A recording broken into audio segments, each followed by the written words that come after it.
Thank you for tuning in. This is the Rice Crypto Show, and I'm your host, Rice. And on today's episode, my guest is Roger Ver. This is actually going to be Roger's third appearance on the show. I'm going to have links down below for those first two interviews. If you haven't watched them or checked them out, I definitely encourage you to do so. And today's episode is going to be all about Bitcoin Cash.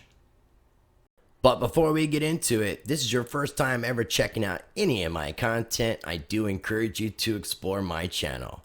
Make sure you subscribed, smash that like button, hit the notification bell so you can stay up to date with my videos as they come out, and be sure to follow me on LBRY where I post exclusive content, and I'm going to have links down below for my LBRY channel. So we're just going to go ahead and get right into today's video.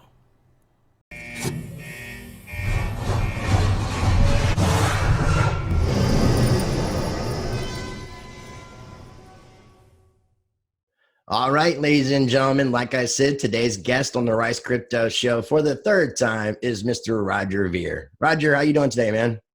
Glad to be back again. Thank you.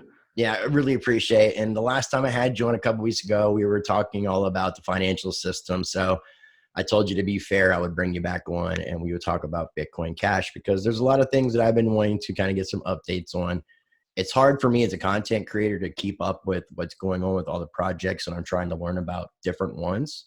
So bringing people on like yourself to kind of update and educate me and educate others, I think is definitely a valuable experience. So let's talk a little bit. We had the Bitcoin halving take place last week. I think it was Wednesday the 9th. The Bitcoin Cash halving took place, and we're now about 28 days away from the Bitcoin halving itself.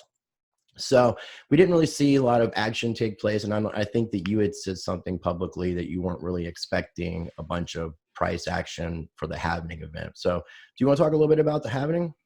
Sure. I'm pretty sure I said that I thought nothing was going to happen, and sure enough, nothing happened. So, and I guess that kind of covers that. Yeah, we should go on to the next topic. Although we should maybe talk about the Bitcoin's halving coming up here in a couple of weeks. Maybe a little bit more will happen with that one. And the only reason I think anything might happen with that one is because the last two times nothing happened. This time, though, the difference is the blocks are full most of the time on Bitcoin. And so that's never been the case with any of the previous two halvings. So if the blocks are full most of the time on Bitcoin and they have a halving and a bunch of hash rate disappears, and instead of the blocks being every 10 minutes apart, they suddenly become every 15 or 20 minutes apart, that will make the network congestion even worse on Bitcoin than it was previously. And what will that do? It'll make the fees go up high again, and the transactions be even less reliable than they are already. And so it'll give more people another taste of that bad user experience on Bitcoin, and maybe drive people to things like Bitcoin Cash or Ethereum or Dash or take your pick. Like, I'm happy to talk about any cryptocurrency, because cryptocurrencies as a whole are the best tool that the world has ever seen to bring more economic freedom to the world. And within that set of cryptocurrencies, I think Bitcoin Cash is one of the very leaders of the pack to having the ability to bring that economic freedom to the whole world. And that's what motivates me to get up every morning and promote it some more. Well, I'm glad you said it that way too. And I mean, you've said it in previous interviews, and I'll have links down below for those. I mean, you're not a maximalist of any kind. You believe in the technology, you believe in what cryptocurrency represents, the ideas of the Satoshi white paper for Bitcoin. So I definitely like the fact that you're not being a maximalist, but I did promise that we would get into some things with Bitcoin Cash, and I really did want to get some updates. And obviously all eyes are going to be on the halving for Bitcoin, and only time can tell, because we're in a completely unique position as well as far as our economic system. So a lot of different things can come into play when it comes to the halving. But with Bitcoin Cash, one of the things that I got excited about with the first interview I did with you, you were talking about the mixer that was going to be added to the mobile wallet. I don't think it's been added yet to the mobile wallet. If we could talk about that. And I think you said it's available now on desktop. Yeah, so it's been available on desktop for a while. If you go to cashshuffle.com right now, you can download the cash shuffling wallet for Bitcoin Cash that gives you pretty decent privacy. There's a new and improved version of that called Cash Fusion that's already available for desktop. You have to search around and grab it from like the GitHub repository there. But we're looking to build that same exact system right into the more than 10 million wallets that have been created on the Bitcoin.com wallet. So everybody will have super easy access to super fast, super cheap, super reliable, and super private transactions on the Bitcoin Cash network. In fact, it's so private that the number of potential ways to have shuffled up your coins with this platform is more than the total number of atoms in the entire universe. Right. So think about how big the universe is, how many stars and planets, and how many, everything there is out there, and how many individual atoms there are, and all that matter that's out there in the world. There's more potential combinations. There's a higher number of combinations available, possibilities that your coins would have been shuffled up when using this cash fusion thing than there are atoms in the entire universe. And that's some pretty amazing No, that's pretty things to think wild. about. Yeah. When are you guys anticipating having it available in a mobile wallet? Well, you can get it right now for desktop today, and I'm using it on my desktop today. It's really fun, and it's amazing to look at the transactions on the Block Explorer. And you can see so many inputs in and so many inputs out, and a bunch of people are participating, and you have no idea which outputs correspond with which inputs. How long until we have that on mobile? I hope before the end of the year. If we get it out before the end of the year, I'll be pretty darn happy. Okay, cool. And I know you mentioned something. I know that we have a USD is now on the Tether is on the Bitcoin Cash blockchain. You had mentioned something about something in the mobile wallet that was going to allow people to trade between Bitcoin Cash and the Tether that's on the Bitcoin Cash blockchain. Is that correct? Yeah, so Tether announced that Tether's coming to the Bitcoin Cash blockchain, the SLP tokens, and it should be out, any day now. I forgot to check that this morning when I got up. Maybe today's the day. It's coming imminently. And once that's out, we'll make it so people can swap in and out of both BTC and BCH into a stable coin right there in their Bitcoin.com wallet. So if you think the market's going to go down, go to the stable coin. If you think the market's going to go up, bounce back out of the stable coin into Bitcoin Cash. And so people will be able to do that right there from within their wallet. And that'll be another handy, useful thing to have. And I think that's a great idea. And that's why I wanted to ask you about it. Now, to kind of backtrack again on the mixer, is that feature supposed to be an automatic feature that's going to be available in the wallet when it's there? It'll be turned on by default. So everybody, without having to do anything, will have the privacy mode enabled by default. And you'll have to go in and manually disable it if you don't want it for some reason. Okay. Now with it seems like governance and like regulation models aren't very pro mixer technology. So do you think that there's going to be any issues with coming regulation and how that's going to affect the wallet being available to people in different countries? And there's always, regulatory issues, but the way this works is there's no central entity that's running the mixer. There's no central party that's running it. It's just anybody and everybody, just like the network itself. So there's nobody for them to threaten directly in regards to this, because there's nobody that's actually running it or at the helm. And that's what Okay, makes cool. cryptocurrencies in general so exciting. That's the powerful thing about decentralization.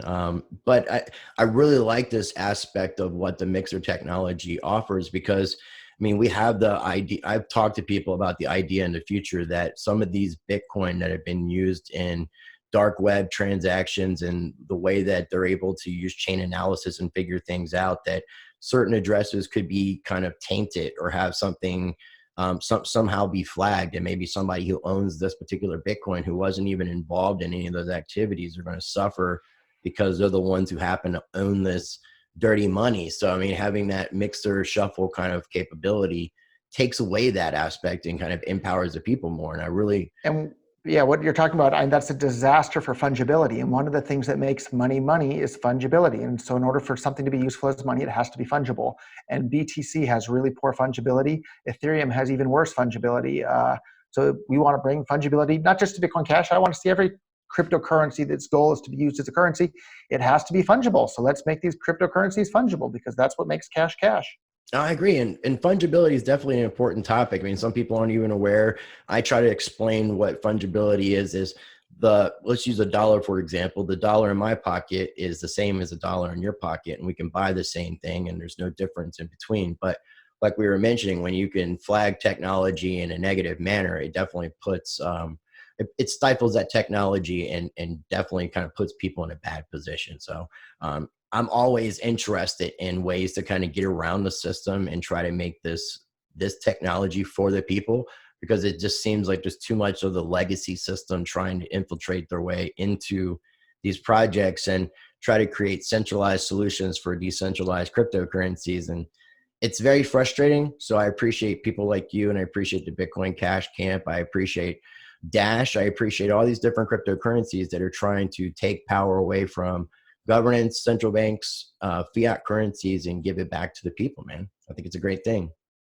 Yeah, And and what could be better than putting people in charge of their own lives? And that's kind of the whole point. So that what could be more decentralized than that? Each individual in right. charge of their own life. I mean, of course, that's what we want, but it seems like the powers that be, that's not what they want for us. And apparently they know what we need more than what we need. So I just try And to they're willing educate to use people violence about this. to impose that upon the rest of us, whether you want it imposed upon you or not. So that's a real big problem in the world. And hopefully these technologies can be more empowering of the individuals than they are empowering of the state to control individuals. And so like it remains to be seen which one is going to win out, if these technologies are going to help the individual more than the state. But it's our job as those that support individuals having control of their own lives. Let's build these technologies so that they do empower the individuals. Let's spread the word about these technologies that empower individuals so that people can be aware of them and use them, and avoid the ones that are, the state being used to control everybody's everything. Awesome. Well said, man. Well said, Roger. I did want to ask you as well about the SLP tokens, the simple ledger protocol tokens. Would that be similar or the same thing as the idea of the colored coins back on the Bitcoin blockchain? A little bit different, but similar. So like a lot of people don't realize this, the tokens were starting to blossom on top of Bitcoin, BTC, way back as early as like 2012. There was colored coins and a bunch of different things. And then these same Blockstream guys that strangled the block size, they strangled the ability of Bitcoin to handle tokens as well. So all that entire token ecosystem wound up migrating to Ethereum. Like I don't think Ethereum would have gotten much traction at all. In fact, Vitalik wouldn't have even built Ethereum if Bitcoin had been allowed to scale. At first, he was looking at building it on top of Bitcoin, and he saw the mentality of these, core developers over at Blockstream, and thought, well, shoot, I'm not going to. And they, at the time he was looking, they weren't at Blockstream yet. They went to Blockstream later, but he was looking at their mentality and the people that had basically were managing to wrestle control of the project away from the original people.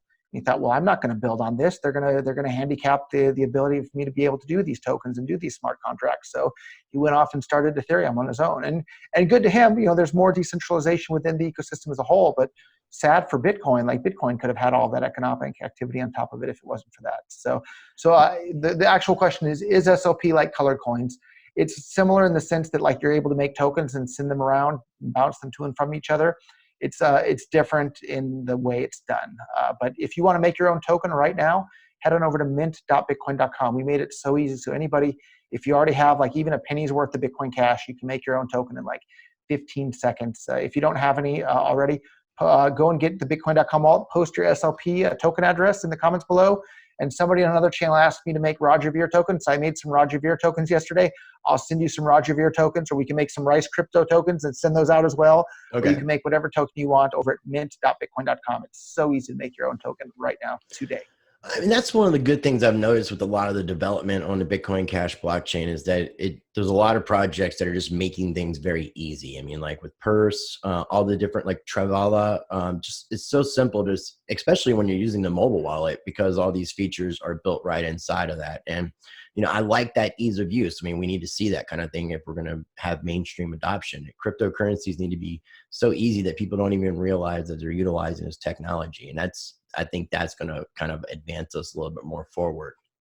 But is there any other news or any other updates that for recent things that have already happened that I haven't covered with you? Yeah, another big thing that I think a lot of people aren't aware of yet is local.bitcoin.com.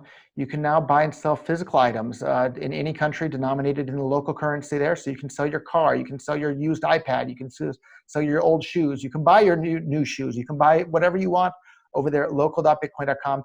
In addition to being able to buy and sell Bitcoin Cash for any payment method in any country, all with no KYC on this platform. It's a really, really cool peer-to-peer platform in which Bitcoin.com never touches the money in any way whatsoever. So because Bitcoin.com is never touching the money in any way whatsoever, we don't have to KYC anybody. It's just so easy to get started at local.bitcoin.com. And it's just fun browsing the different items that are for sale there. You'll be surprised when you see, oh, look at that. People are literally selling like brand new tennis shoes and like, computer stuff and cars and like, I didn't know you guys were doing that.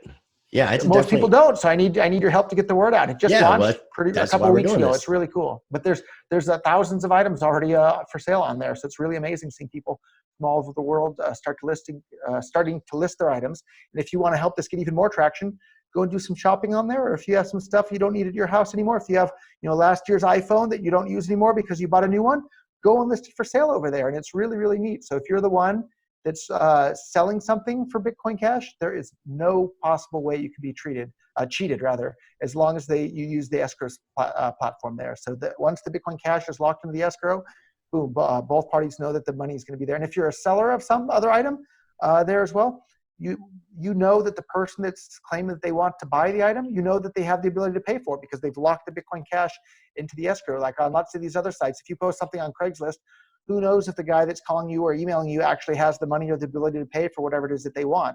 On this platform, they cannot contact you until they have proof that they have the money to pay for whatever it is that they want from you. So it's a really neat system to help keep out the riffraff as well. That's very cool. I love free marketplaces, and I think that we need more things like that. Shout Another out to fantastic example is Open Bazaar, right? If you haven't checked out Open Bazaar, check that one out as well. It's another cool example of how people can use cryptocurrencies to buy and sell anything all over the world. Very cool. I just wanted to give a quick shout out to Ross Ulbricht because Silk Road, I think, definitely paved a way for this kind of free market idea where people are taking a chance and allowing people to actually just operate in a free market sense, which we don't see, because of our governance and our regulations that gets put in place and all this negative connotation, putting it as the black market and making it sound bad when it's just they're open literally free market. threatening. Yeah, they're literally in America threatening to arrest people if they sell hand sanitizer for a price they don't like. And it's just so insane. So, but yeah, use cryptocurrencies and use things like Open Bazaar or local.bitcoin.com or some darknet market site to engage in free trade with peaceful people. I mean, what sort of violent psychopath wants to toss people in jail for selling something at a price they don't like? Yet that's the world we live in. So let's help disempower the psychopaths and empower the peaceful people. And I'm glad that you mentioned it too, because I have sold some things in the past month using like Facebook Marketplace and things like that. I used to use Craigslist, but Facebook Marketplace, you can kind of see somebody's profile and get an idea of who somebody is and who you're dealing with. But I would much rather do this with cryptocurrency. So, the idea of what you guys are doing Please give there. local.bitcoin.com a try the next time you want to try selling something. No, I definitely will. And I got a few things that I've been looking to get rid of. Actually, I got a bunch of old like toys I collect that I think I want to put up for sale. So maybe I'll use that site and try that out. Is there anything else that we can expect for the rest of the year? Any new developments that you're excited about that you want to share? Yeah, I think the main thing is the privacy tool coming to the bitcoin.com wallet. We have the local.bitcoin.com platforms getting more and more traction.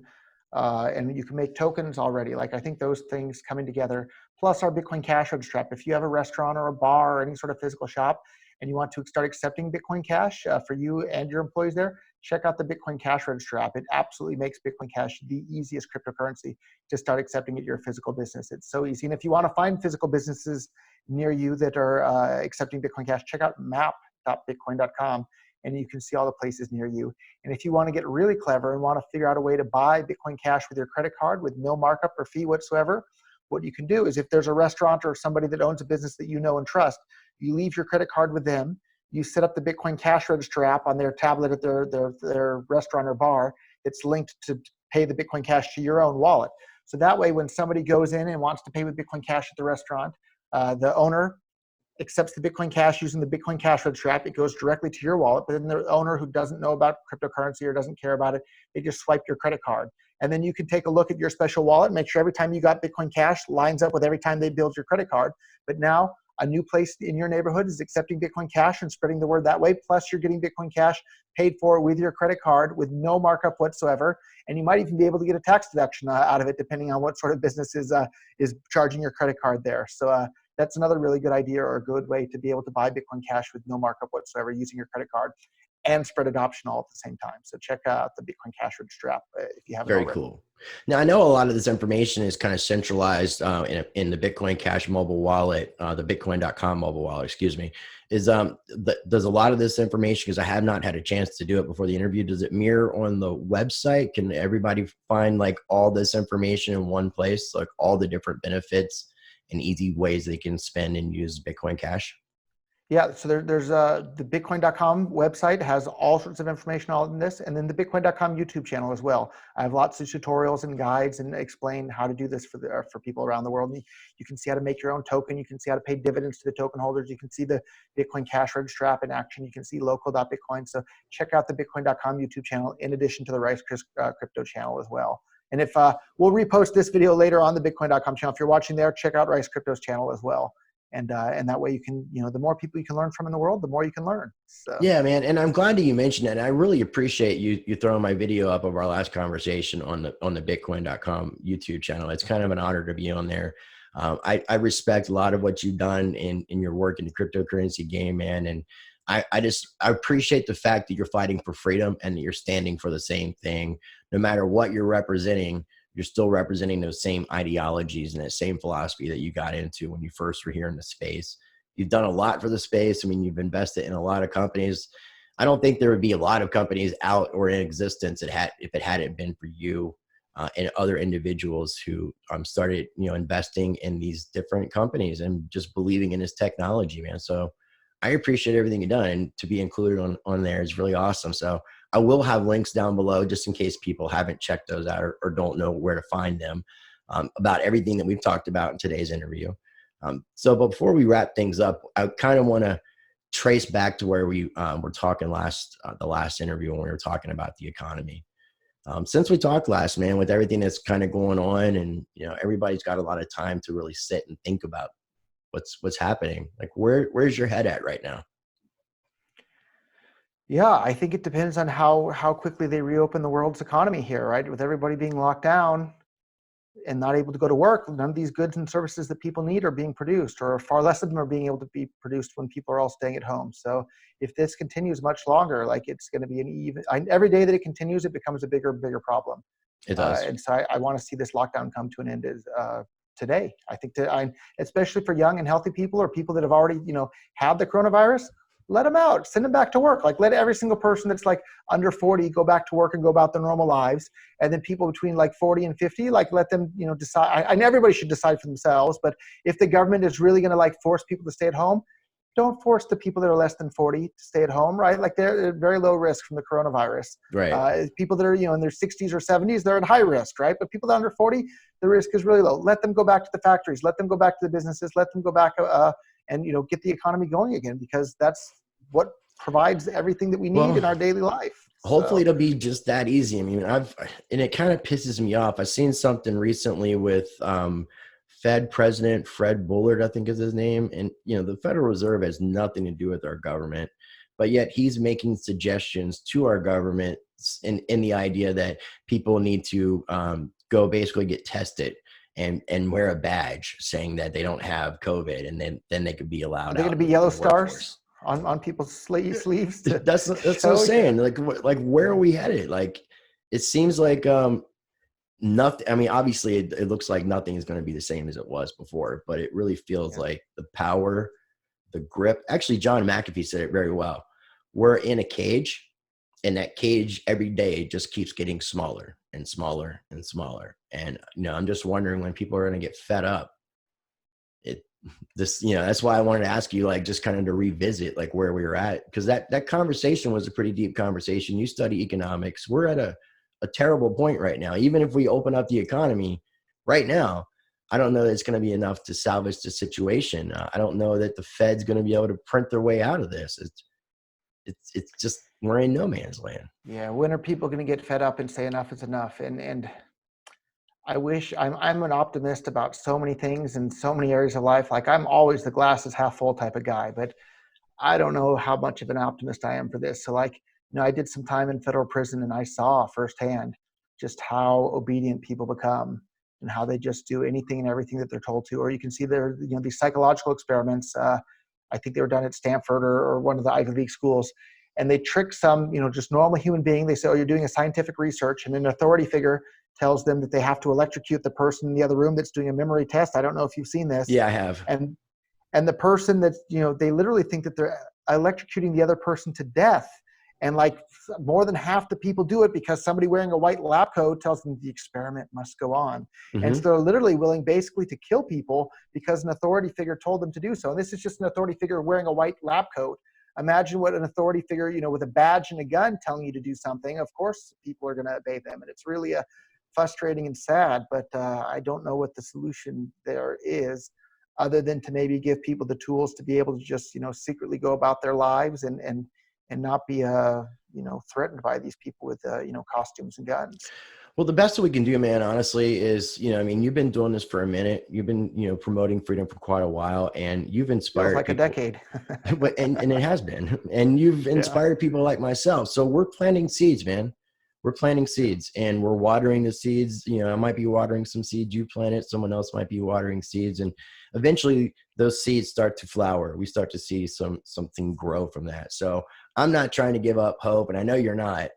But I'm definitely trying to stay as positive as I can, because if we don't, then we just succumb to everything. We're going to be like those dudes in jail who just stick their head between their legs and just deal with it, because that's what they have to deal with. And it doesn't have to be that way. I try to remind people that we have power, but we just need to stand united. And unfortunately, there's been so much being done in the world that's trying to divide people and now keep us away from one another. It's time that, really right now, I'm trying to use this time well myself to try to help wake up people, educate people, plant more seeds, water more seeds, just be that change that I want to see in this world, man. So Yeah, and you never know when and where those seeds are going to sprout, and they absolutely do. I get emails almost every day from people around the world. In fact, I just had one this morning. Some guy said he saw some jujitsu video of me on the internet, and then on my jujitsu gi, I was wearing a Bitcoin patch on the back. So then he Googled Bitcoin, and then he found Bitcoin, and then he found Bitcoin Cash. Then he found like libertarianism and all this out there. So you just never know where those seeds are going to spread from. But yeah, and you never keep on know, spreading like, those seeds you everywhere you never know can. who that person's going to inspire, or maybe he might be the father to the next person, to the next Satoshi Nakamoto. So Yeah. we just got to keep that hope, man, and just keep doing what we're doing. Yeah. So I appreciate you, Roger. And I guess before we finish up, is there anything that you wanted to talk about or leave things Yeah. with before we Just finish this interview? want to implore people, start using cryptocurrency in your life, right? Get a wallet to get it set up, start using it to pay for things whenever you can, and start using it to receive payment whenever you can. That's how we spread this to the world. So get started today, bitcoin.com. Awesome. So I'm going to have links down below for everything we talked about. If this is your first time checking out my content, be sure to explore my channel. If you like what I'm doing, you can support me by liking, subscribing, commenting, and sharing. And as always, I encourage you to be the change by practicing change. And I love you all.